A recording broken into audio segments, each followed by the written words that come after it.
The flowers were red, too red for a birthday. I noticed them before I noticed him. Tall stems, fresh cut, still damp at the ends.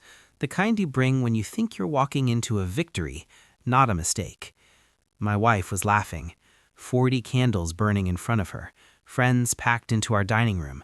Music low, wine high, everyone waiting for her wish.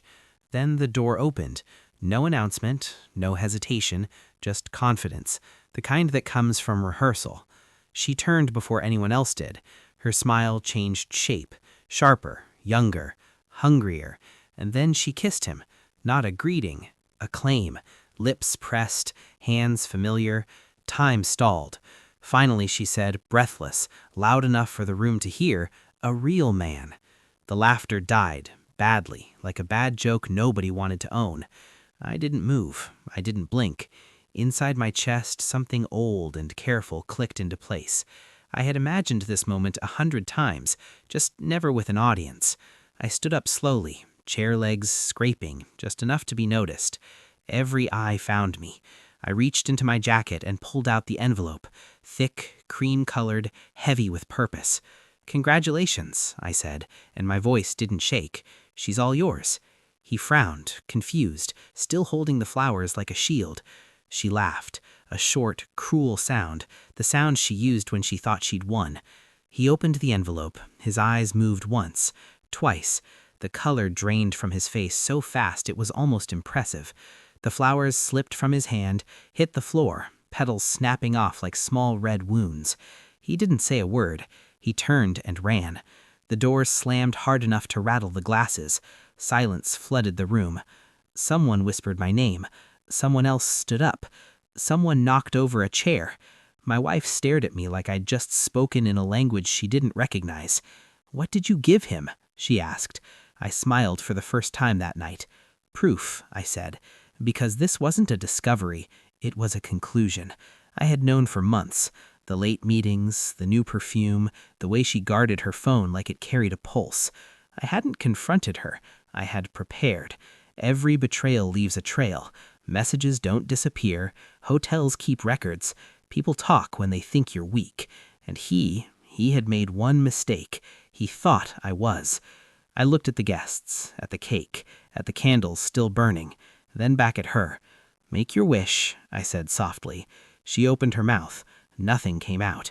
Inside me, the storm finally went quiet. I didn't wait for her answer. I walked past her, past the candles, past the cake she never blew out.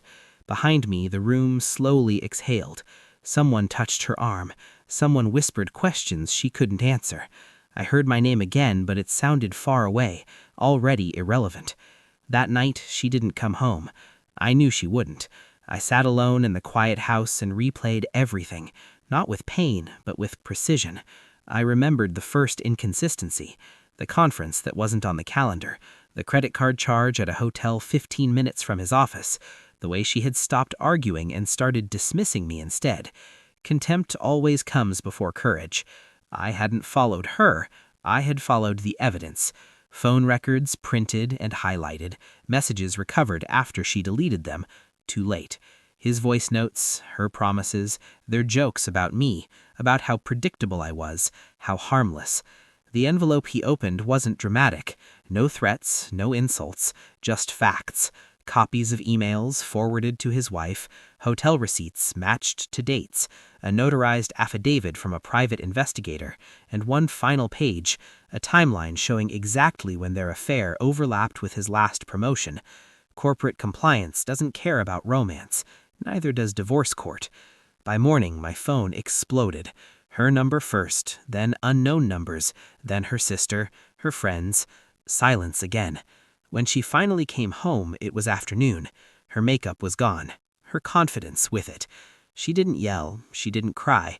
She sat across from me at the kitchen table, hands folded, like she was waiting for a verdict.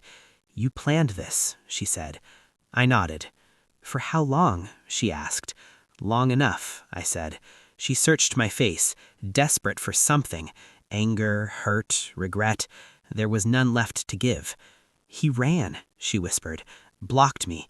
His wife knows. His firm suspended him." I poured myself coffee, black, steady. "You gave him everything," she said. "Why would you destroy him?" I finally looked at her. "I didn't," I said.